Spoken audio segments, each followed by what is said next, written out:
tell me yo. Inga numbo try kuchipeleka kushanda andi wani mukona chanda bata mepoto sumuka mazimutiri michimuka. Okay,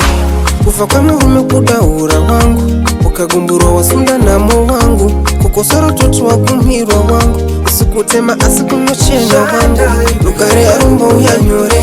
kunyango ukamirira kumakore tambo ndichatonza chimbo ndizore ndikapiwa mkota ndizore kungu ndidena life yako yotoguma ashadza ndinazo ndeze imbwa inoruma ndichashandairi nenyika zvaikuguma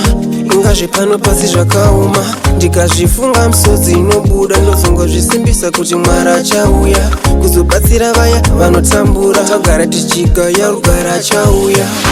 kufa kwamurume kudaura wangu ukagumburwa wasunda namo wangu kukosoro tutu wakumirwa wangu usikutema asikunochena wangu rugare arumbo uyanyore kunyango ukamirira kumakore tambo ndichatonza chimbo ndizore ndikapiwa mkota ndizore chimbo ndipa imvura ai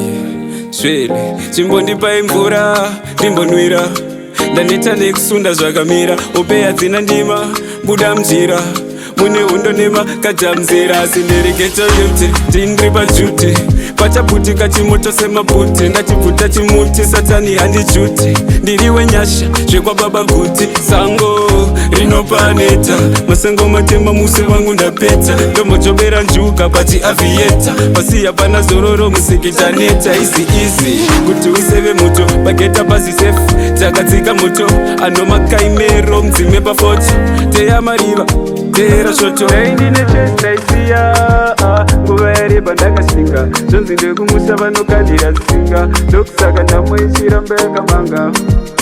ndine chestaisiya kufa kwamurume kudaura wangu ukagumburwa wasunda namo wangu kukosoro tutu wakumirwa wangu usikutema asikunochena wangu rugare arumbo uyanyore kunyango ukamirira kumakore tambo ndichatonza chimbo ndizore ndikapiwa mkota ndizore